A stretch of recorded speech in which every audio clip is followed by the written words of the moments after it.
नमस्कार। राजकीय महाविद्यालय ऋषिकेश यूट्यूब चैनल में आप सभी का स्वागत है। विद्यार्थियों, धीरे धीरे अनलॉकिंग की प्रक्रिया भी शुरू हो रही है। इस दौरान अ, आप कोविड का जिस प्रकार से राजस्थान में प्रभाव बढ़ रहा है, आप अपना ख्याल रखिएगा और साथ में अपने अध्ययन की इस नई तकनीकी के साथ ज्ञान अर्जित कीजिएगा। पिछले वीडियो में मैंने मुद्रास्फीति के सिद्धांत, थ्योरी ऑफ इन्फ्लेशन को लेकर के और इसकी परिभाषाएं और को की चर्चा करते हुए इसके विभिन्न प्रकार की चर्चा की है। कारणों के आधार पर मुद्रास्फीति को परिभाषित करने का एक प्रचलन है और उसी आधार पर मुद्रास्फीति के कारणों के आधार पर मुख्य रूप से दो है, लेकिन तीसरी और आजकल जुड़ रही है। तो पहला कारणों के आधार पर मुद्रास्फीति का यदि हम विभाजन करके देखें तो मांग जन्य या मांग प्रेरित मुद्रास्फीति है, जिसको डिमांड पुल इन्फ्लेशन के नाम से जानते हैं। डिमांड पुल इन्फ्लेशन में अर्थव्यवस्था में समग्र समग्र पूर्ति की तुलना में ज्यादा होती है। यानी मांग की तुलना में पूर्ति की कमी होती है और मांग का आधिक्य होता है। तो मांग के आधिक्य के आधार पर इसे मांग जन्य मुद्रास्फीति के नाम से जानते हैं। इसको हम ये भी कह सकते हैं कि अतिरिक्त मांग की मुद्रास्फीति किसको कहा जा सकता है। अतिरिक्त मांग की मुद्रास्फीति में अर्थव्यवस्था में अतिरिक्त मांग की स्थिति में उत्पत्ति की समग्र वास्तविक मांग पूर्ण रोजगार की उत्पत्ति की तुलना में ज्यादा होती है। यानी अर्थव्यवस्था में लोगों के पास मुद्रा अधिक होती है और अतिरिक्त मुद्रा के कारण एग्रीगेट डिमांड ज्यादा होती है और एग्रीगेट डिमांड एग्रीगेट सप्लाई से ज्यादा होती है, इसलिए इसको मांग का आधिक्य होने की अवस्था ये पैदा होती है। मांग का आधिक्य स्थिति है, एक्सेस डिमांड सिचुएशन है, इसलिए इसको डिमांड पुल इन्फ्लेशन के नाम से जानते हैं। डिमांड पुल इन्फ्लेशन को किन्स ने काफी जोर दिया है और उसने मुद्रास्फीति को एक नए ढंग से परिभाषित किया है, जिसको उन्होंने नाम दिया है इन्फ्लेशनरी गैप। किन्स का इन्फ्लेशनरी गैप या स्फीतिकारी अंतर वाला विश्लेषण प्रयुक्त किया जा सकता है। इसको समझने से पूर्व मैं आपको बता दूं, यहाँ पे बताया गया है कि इस डायग्राम को देखिए। इस डायग्राम में ये जो वाई एक्स कहते हैं वो लंबवत एक्स है, वर्टिकल एक्स है। वर्टिकल एक्स 90 डिग्री कोण पे ऊपर है, ये ऊपर की तरफ जाता है, तो ये वर्टिकल एक्स है। और इस जीरो एक्सेस पॉइंट से जो क्षैतिज एक्स है, क्षैतिज किसे कहते हैं, जहां पर जमीन सीधे देखने पर जमीन और आसमान एक होते हुए दिखाई दे, उसको क्षैतिज कहते हैं।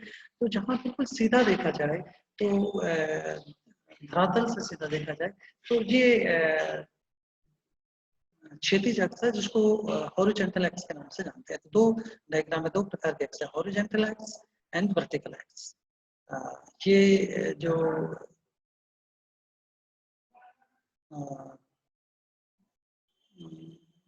क्रसर के माध्यम से मैं ये दिखा रहा हूँ लाइन, ये हॉरिजॉन्टल एक्स है और ये वर्टिकल एक्स है। हॉरिजॉन्टल एक्स पर हमने लिया है इनकम और प्रोडक्शन, आमदनी या उत्पत्ति। और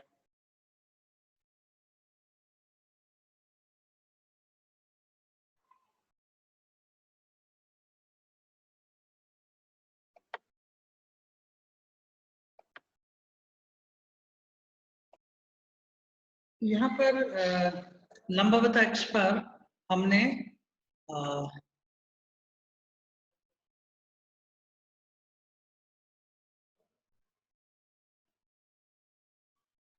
लंबवत अक्ष पर हमने समग्र मांग को लिया है और क्षैतिज अक्ष पर उत्पत्ति या आमदनी को लिया है।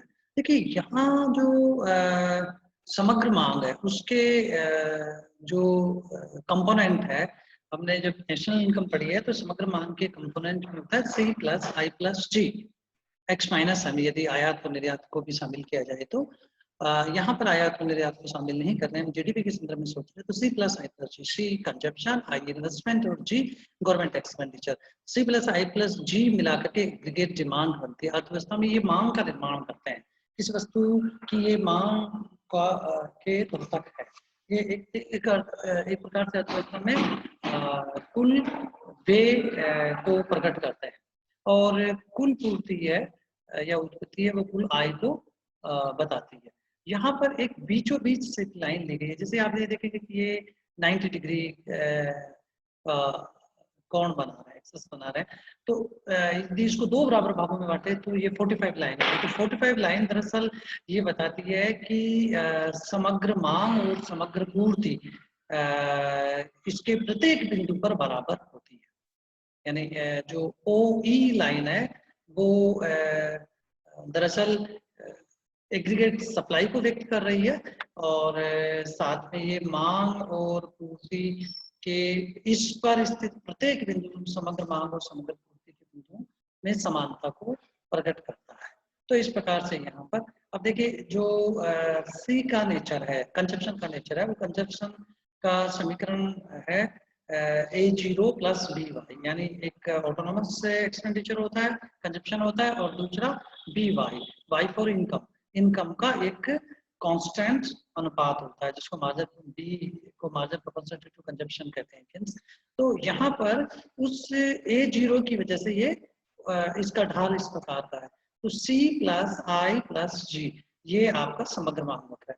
समग्र मांग और ये समग्र OE समग्र पूर्ति वक्र है, दोनों कहाँ पे मिल रहे हैं? इस पॉइंट पे मिल रहे हैं, यहाँ पे कर्सर दिखाई दे रहा है। यदि हम ये पूर्ण रोजगार का स्तर है, YF अर्थव्यवस्था में पूर्ण रोजगार के स्तर के अनुरूप उत्पादन और आय का स्तर है, यहाँ से यदि समग्र मांग को देखें तो ये समग्र मांग वक्र है, तो AB के बराबर यहाँ पर मांग का आधिक्य है, क्योंकि अर्थव्यवस्था में पूर्ति तो YF B है जबकि मांग YF A है, तो AB के बराबर यहाँ पर एग्रीगेट डिमांड ज्यादा है समग्र पूर्ति की तुलना में, तो यहाँ पर मांग का आधिक्य है। किन्स इसको इन्फ्लेशनरी गैप के नाम से बताते हैं। किन्स ये कहते हैं कि अल्पकाल में इन्फ्लेशनरी AB के बराबर इन्फ्लेशनरी गैप है जो समग्र मांग और समग्र पूर्ति की दूरी को AB के द्वारा प्रकट करता है, क्योंकि समग्र मांग और समग्र पूर्ति की दूरी जाती है, इसे इन्फ्लेशनरी गैप कहते हैं। ऐसे अतिरिक्त मांग, ऐसी दशा में जहाँ अतिरिक्त मांग के कारण कीमतें बढ़ने की प्रवृत्ति लागू होती है, क्योंकि पूर्ण रोजगार की वृद्धि के आगे उत्पादन को बढ़ाया जाना संभव नहीं है। तो किन्स यहाँ पर AB के बराबर इन्फ्लेशनरी गैप कहते हैं। इसका अर्थ सीधा सीधा ये है कि अर्थव्यवस्था में समग्र मांग का आधिक्य है समग्र मांग की समग्र पूर्ति की तुलना में, तो समग्र मांग ज्यादा है समग्र पूर्ति की तुलना में, मांग ज्यादा है पूर्ति की तुलना में, यानी अर्थव्यवस्था में इन्फ्लेशनरी गैप है। और इसको किन्स ने कहा कि इसके कारण इन्फ्लेशन होगा, ये इन्फ्लेशनरी गैप के नाम से जाना जाता है। अब आप देखेंगे कि इन्फ्लेशनरी गैप को कम कैसे किया जा सकता है, तो इन्फ्लेशनरी गैप को कम करने के लिए ये कंपोनेंट समझने होंगे, C plus I plus G, consumption, investment और G गवर्नमेंट एक्सपेंडिचर। तो यदि समग्र मांग को कम करना चाहते हैं तो उपभोग फलन नीचे की तरफ शिफ्ट हो, ब्याज की बढ़ी हुई दर पर निवेश कम हो और सरकार अपना एक्सपेंडिचर कम करे, तो समग्र मांग और समग्र पूर्ति दोनों बराबर हो जाएंगे। उस अवस्था में कीमतें बढ़ने की स्थिति रुक जाएगी। तो यहाँ इन्फ्लेशनरी गैप है, इसकी वजह से स्फीति है। आप देखेंगे कि भारत में जब योजना काल शुरू किया गया, योजना आयोग 1950 में बनता है और प्रथम पंचवर्षीय योजना आती है, वो लगातार जो पंचवर्षीय योजना आती है उसमें सरकार ने भारी उद्योग, infrastructure, transport, communication, road infrastructure, power sector, बड़े बड़े इंस्टीट्यूट, इनको खड़ा करने के लिए बहुत पैसा सरकार ने खर्च किया, लेकिन जिस अनुपात में सरकार ने एक्सपेंडिचर किया उस अनुपात में देश में प्रोडक्टिविटी नहीं बढ़ी, और इसके कारण पूर्ति उतनी नहीं बढ़ी जितनी मांग बढ़ी। तो सरकार ने पैसा बहुत अधिक खर्च किया, इसके कारण लोगों के हाथ में मुद्रा आई है, तो मुद्रा का आधिक्य बना, लेकिन उसी अनुरूप अर्थव्यवस्था में उत्पादन नहीं हुआ, और इसके कारण समग्र मांग का आधिक्य बन गए।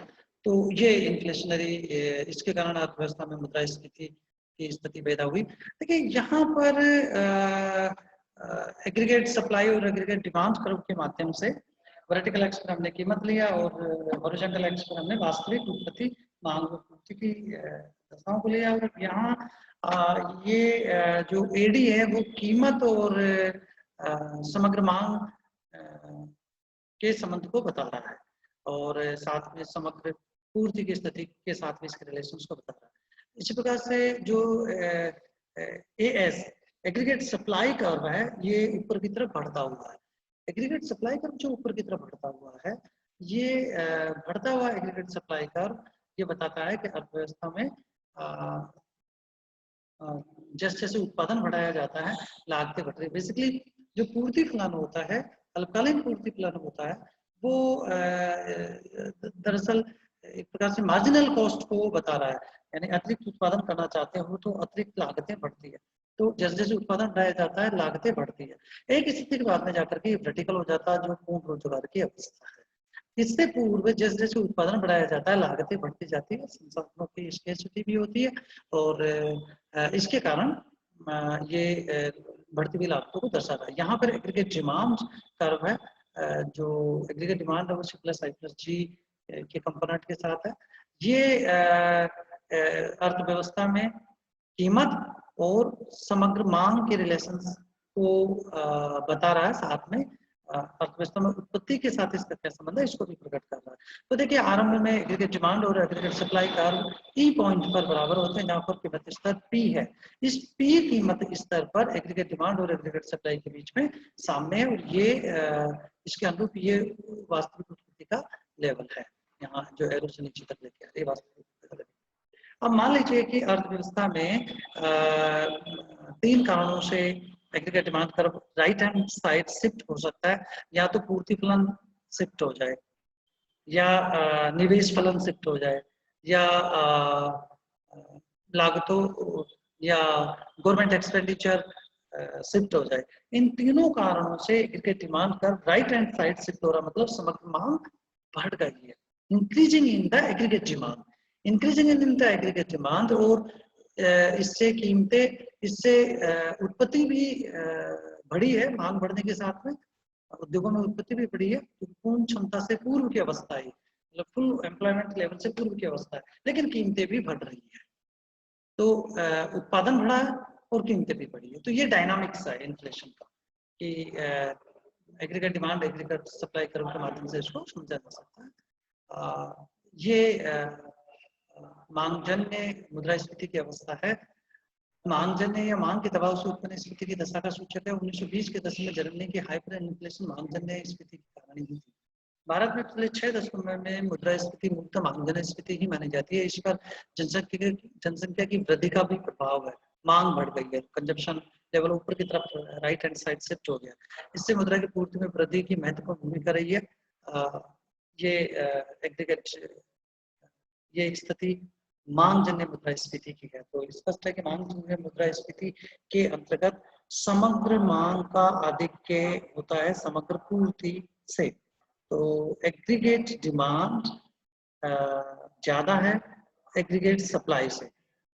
ऐसा क्यों हुआ? मान लीजिए कि अर्थव्यवस्था में योजनागत वेग खूब हुआ और उत्पत्ति कम हुई है, तो प्रोडक्टिविटी में वृद्धि कम हुई है, तो इसके कारण लोगों के हाथ में मुद्रा आई आती है, और इसके कारण एग्रीगेट डिमांड बढ़ा है, लेकिन एग्रीगेट सप्लाई उतना नहीं बढ़ा है। तो ये मांग का आधिक्य की अवस्था अर्थव्यवस्था में देखने को मिलती है। मुद्रावादी ये कहते हैं कि अत्यधिक मुद्रा की पूर्ति करने के कारण मांग का आधिक्य होता है और पूर्ति उतनी नहीं बढ़ पाती है। तो ये कारण है जिसकी वजह से इन्फ्लेशनरी गैप या मांग जन्य या डिमांड्स पुल इन्फ्लेशन की अवस्था अर्थव्यवस्था में पैदा होती है। अगला देखें, लागत जन्य या लागत प्रेरित मुद्रास्फीति, कॉस्ट पुश इन्फ्लेशन, यानी लागतों के कारण इन्फ्लेशन को धक्का दिया जाता है। ये पूर्ति की तरफ से उत्पन्न होती है, जैसे मांग जन्य मुद्रास्फीति में डिमांड साइड इन्फ्लेशन था। यदि सप्लाई साइड इन्फ्लेशन की बात करें तो ये पूर्ति पक्ष की ओर से उत्पन्न स्फीति की अवस्था है। ये ऐसा क्यों होता है? इसका लागतों में वृद्धि से संबंध है। देखिए, दो बातें कही जा रही है, सप्लाई साइड से उत्पन्न इन्फ्लेशन है लागत जन्य स्फीति, और सप्लाई साइड से किस अवस्था में होती है? लागतों में वृद्धि से इसका संबंध होता है। लागतों में वृद्धि होने के कारण जो एग्रीगेट सप्लाई कर्व है ऊपर की तरफ राइट हैंड साइड में ऊपर की तरफ बढ़ता हुआ है। लागतों में वृद्धि किन कारणों से होती है इसको समझिए।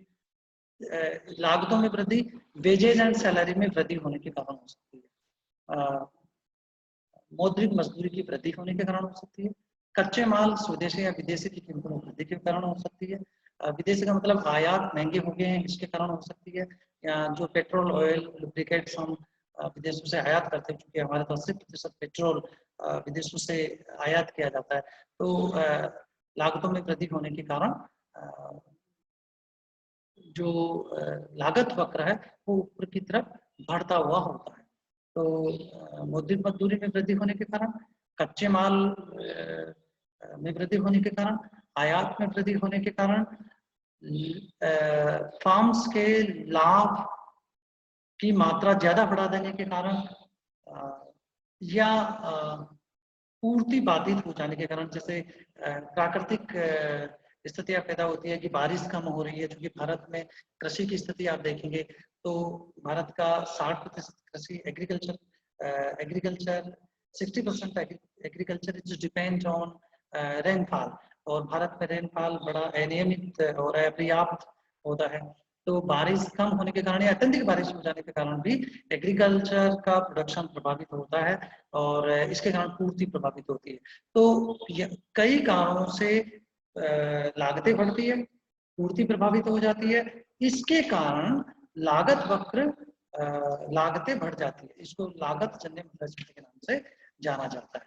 अब यहाँ पे हम देखें, यदि कीमत स्तर और एग्रीगेट सप्लाई और एग्रीगेट डिमांड के संदर्भ में सोचें, देखिए पूर्व के रेखा चित्र में हमने दिखाया था कि समग्र मांग में परिवर्तन हो रहा है, समग्र मांग में परिवर्तन होने के कारण कीमतें बढ़ती है। अब यदि हम इसको पूर्ति जन्य स्थिति से स्पष्ट करें तो समग्र पूर्ति में होने के कारण कीमतें बढ़ती है। प्रारंभिक एग्रीगेट सप्लाई का एएस है और प्रारंभिक जो एग्रीगेट डिमांड है वो एडी है।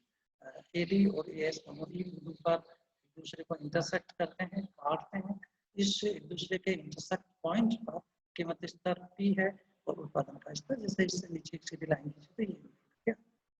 अब यदि मान लीजिए अर्थव्यवस्था में एग्रीगेट सप्लाई लागतें बढ़ जाती है तो एग्रीगेट सप्लाई अल्पकाल के अंतर्गत लेफ्ट हैंड साइड में शिफ्ट हो जाएगी।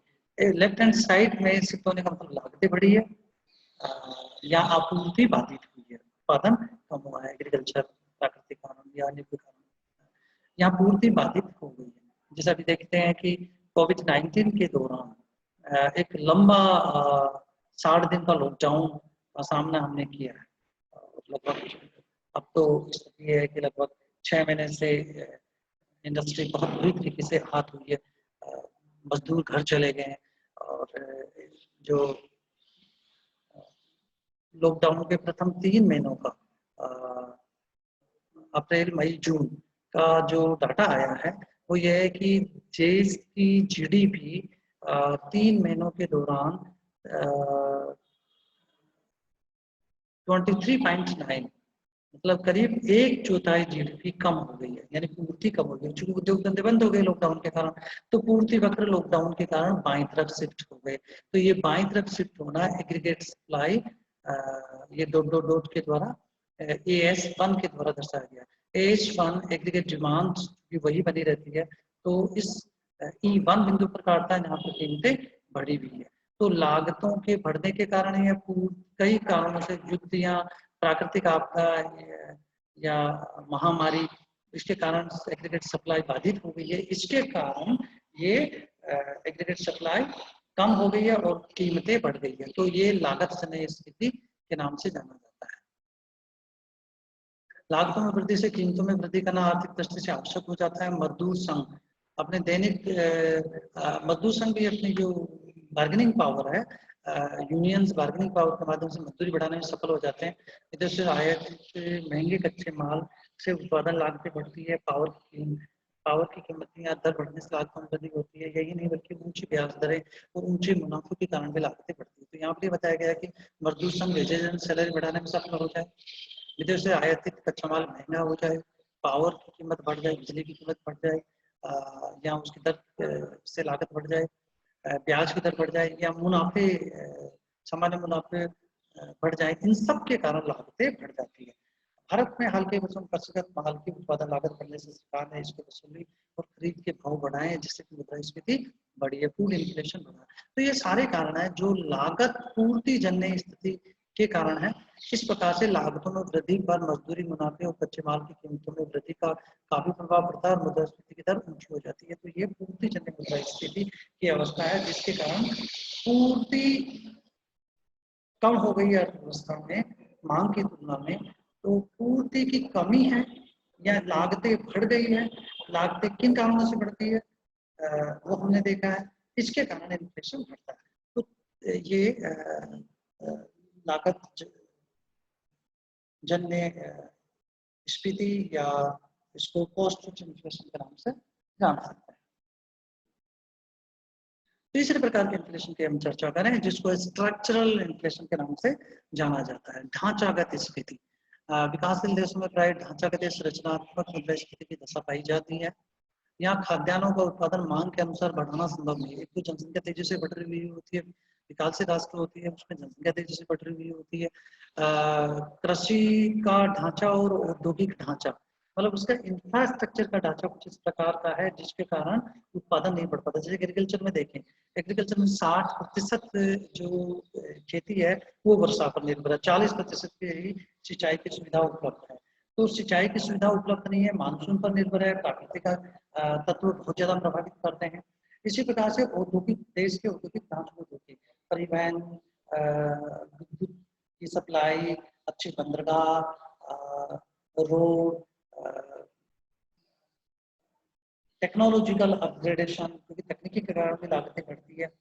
तो रिसर्च एंड डेवलपमेंट पे कम खर्च किया जाता है या भूमिगत सुधार कम होते हैं, टेक्नोलॉजिकल पिछड़ापन, संगठनात्मक और प्रशासनिक ढांचा इस प्रकार की बाधाएं या रोड़े अटकाता है, जिसके कारण संपूर्ण सामाजिक, राजनीतिक और आर्थिक ढांचा विकास के मार्ग में साधक न होकर के बाधक बना हुआ है। इसलिए कुछ विद्वानों का मतलब है कि विभिन्न ढांचागत कारणों से विकास देशों में मुद्रास्फीति देखने को मिलती है। विकासशील देशों की अर्थव्यवस्था में निम्न किस्म के ढांचागत अंतराल या प्रमुख बाधाएं, स्ट्रक्चरल गैप या बॉटलनेक्स, मतलब बॉटलनेक्स का मतलब है बाधाएं, नीचे पेंदे में पड़े रहते हैं। कुछ ऐसी स्थितियां हैं कि हम निम्न प्रति व्यक्ति आय, निम्न कार्य क्षमता, निम्न स्वास्थ्य की दशाएं, निम्न इंफ्रास्ट्रक्चर, निम्न पिछड़ी हुई टेक्नोलॉजी, रिसर्च एंड डेवलपमेंट में खर्च नहीं कर रहे हैं, हेल्थ स्टेटस अच्छा नहीं है, ये सारे कारण। तो कौन कौन से प्रमुख बाधाएं विकासशील देशों के? तो एक तो संसाधनों का अंतर या अभाव पाया जाता है। विकासशील देशों के लिए वित्तीय साधनों की कमी होती है, सार्वजनिक क्षेत्र और निजी क्षेत्र दोनों ही संसाधनों से कमी का सामना करते हैं। प्राय घाटे की वित्त व्यवस्था का सहारा लिया जाता है। तो जब भी घाटे की वित्त व्यवस्था का सहारा लिया जाता है तो अर्थव्यवस्था में मुद्रा की पूर्ति बढ़ती है और उससे इन्फ्लेशन बढ़ता है। विदेशी मुद्रा का अभाव होता है। विदेशी मुद्रा के अभाव होने के कारण जो विदेशी मुद्रा की कमी से आयात करके वस्तुओं की सप्लाई बढ़ाने में कठिनाइयां होती है, इससे मुद्रास्फीति बढ़ती है, यानी महंगे आयात होते हैं, विदेश मुद्रा आपके पास कम है, एक्सचेंज रेट आपके फेवर में नहीं रह पाता है, तो देश में विदेशी मुद्रा का अधिक मात्रा में आगमन, एक तो ये कारण है। दूसरा एक और है, विदेशी मुद्रा यदि बहुत ज्यादा आ जाती है, तो हमने पिछले जो वीडियो था उसमें देखा था कि यदि अर्थव्यवस्था में money supply, source of money change या source of high power money change, हमने देखा था कि यदि विदेशी मुद्रा की पूर्ति बढ़ गई है, तो विदेशी मुद्रा की पूर्ति बढ़ने का अभिप्राय ये है कि उसके बदले में हमारी मुद्रा जारी हुई है, तो अर्थव्यवस्था में मुद्रा की सप्लाई बढ़ गई है। तो मुद्रा की सप्लाई बढ़ने से भी इन्फ्लेशन होता है। तो अत्यधिक मुद्रा स्फीति बढ़ने से मुद्रा स्फीति होती है, और यदि विदेशी मुद्रा भंडार का कमी है और हम आयात पर हमारी अर्थव्यवस्था बहुत ज्यादा निर्भर है, तो इसके कारण महंगे आयातों के कारण भी इन्फ्लेशन होता है। आधारभूत ढांचों की कमी होती है विकासशील राष्ट्रों में, खाद्य पदार्थों की कमी होती है, इसके कारण इसका बेहतर हमारे पास इंफ्रास्ट्रक्चर नहीं है, बेहतर स्टोरेज नहीं है, सप्लाई साइड कांस्टेंट है, मतलब पूर्ति बढ़ाया जाना संभव नहीं हो पाता है। हमारा प्रति व्यक्ति उत्पादन है, प्रति हेक्टेयर या प्रति व्यक्ति उत्पादन को देखेंगे, उत्पादन की वृद्धि को देखेंगे, दोनों ही बाधित है और कम है। विदेशों की तुलना में हमारा प्रति हेक्टेयर उत्पादन कम है। ये कई प्रकार के ढांचागत बाधाएं हैं जिसके कारण मुद्रास्फीति उत्पन्न होती है। विकसित और विकासशील देशों में मुद्रास्फीति कई रूप देखने को मिलते हैं, ये हमने यहाँ पर विवेचन किया है। अगला जो चैप्टर है, इसी चैप्टर में हम देखना चाहते हैं कि मुद्रास्फीति के कारण क्या है। तो देखिए, मुद्रास्फीति के कारणों के ऊपर जाएंगे तो जो मुद्रास्फीति का सबसे प्रमुख कारण अभी हमने परिभाषाओं में भी देखा था कि जो मुद्रावादी है, जैसे मिल्टन फ्रीडमैन कहते हैं, मुद्रास्फीति सदैव सर्वत्र एक मौद्रिक तथ्य होती है, यानी अर्थव्यवस्था में अत्यधिक मुद्रा की सप्लाई करने पर, करेंसी की सप्लाई जनता के पास अधिक हो जाने पर लोगों के पास क्रय शक्ति ज्यादा आ जाती है, और क्रय शक्ति के आधिक्य के कारण या एग्रीगेट डिमांड के आधिक्य के कारण मुद्रास्फीति बढ़ती है, उत्पादन अनुपात नहीं बढ़ता, इसलिए इन्फ्लेशन होता है। तो एक तो ये कारण है। दूसरा कारण उत्पादन की गतिशीलता या धीमी गति से उत्पादन बढ़ता है, या लागतें बढ़ती है, या पिछड़ी हुई टेक्नोलॉजी या रिसर्च एंड डेवलपमेंट पे पैसा खर्च नहीं होता है, तो पूर्ति बाधित है। पूर्ति मांग की तुलना में नहीं बढ़ पाती है कीमतें, और इसके कारण कीमतें बढ़ती है। लागत जनित स्फीति को मैंने आपको बहुत स्पष्ट रूप से पहले अभी तुरंत ही आपको बताया। महंगा आयात होने के कारण स्फीति बढ़ती है। प्रशासन को नियंत्रित कीमतें, सरकार के क्या होती है, जिस वस्तु की कीमत, जिस वस्तु की किल्लत है उसकी एडमिनिस्ट्रेटिव प्राइस तय करती है। कई बार ऐसा भी होता है कि उत्पादन बम्पर हो गया है, जैसे एग्रीकल्चर का प्रोडक्शन बहुत बम्पर हो गया है, जैसे आप आजकल नाम सुन रहे होंगे अखबारों में कि एमएसपी, सरकार एमएसपी को बंद करने वाली है। तो जो एमएसपी बढ़ा दी जाती है तो इसके कारण अनाज की कीमतें बढ़ जाती है, और जो फूड इन्फ्लेशन है वो बढ़ जाता है। भारत देश में मुद्रास्फीति सदैव मौद्रिक तथ्य नहीं है, बल्कि बाजार की प्रत्याशाओं, मार्केट एक्सपेक्टेशंस का भी प्रभाव पड़ता है। कि समय धारणा रहती है कि आने वाले समय पे कीमतें बढ़ेगी, और जो एक्सपेक्टेशन है इन्फ्लेशन की, वो ब्याज की दर को बढ़ा देती है, और धीरे धीरे लाभ को बढ़ाते हैं, मजदूरी दरें बढ़ती है, और कुल मिलाकर के इसमें इन्फ्लेशन बढ़ जाता है। कुछ विद्वानों का मत है कि मुद्रास्फीति पर ये कुछ और कारण है, जैसे खाद्यान्नों की आपूर्ति, सरकारी बफर स्टॉक के माध्यम से सार्वजनिक वितरण प्रणाली का संचालन, कृषिगत और गैर कृषिगत आमदनी में सापेक्ष असमानता, इन सब के कारण भी कीमतें बढ़ती है। टैक्सेस बढ़ाने के कारण भी इन्फ्लेशन का जन्म होता है, जैसे उत्पादन शुल्क, आयात शुल्क, बिक्री कर, वेट, सेवा कर इत्यादि बढ़ने पर भी इन्फ्लेशन बढ़ता है। तो ये मुद्रास्फीति के प्रमुख कारण थे। अब अगले वीडियो में मैं एक बहुत महत्वपूर्ण चैप्टर है जिसको मुद्रास्फीति का आधुनिक सिद्धांत, इन थ्योरी ऑफ इन्फ्लेशन में मॉडर्न थ्योरी ऑफ इन्फ्लेशन कहते हैं, जिसको मुद्रास्फीति का आधुनिक सिद्धांत कहते हैं, और उसको फिलिप्स कर्व के माध्यम से बताया जाता है। तो आप अगले वीडियो देखिएगा, आप जरूर देखिएगा मेरा अगला वीडियो, जिसमें मैं आपको फिलिप्स कर्व के बारे में नए तरीके से आपको समझने का, मुद्रास्फीति को समझने का एक नया तरीका मैं आपको बताऊंगा, और हम उसको अगले वीडियो में डिस्कस करेंगे। तब तक नमस्कार।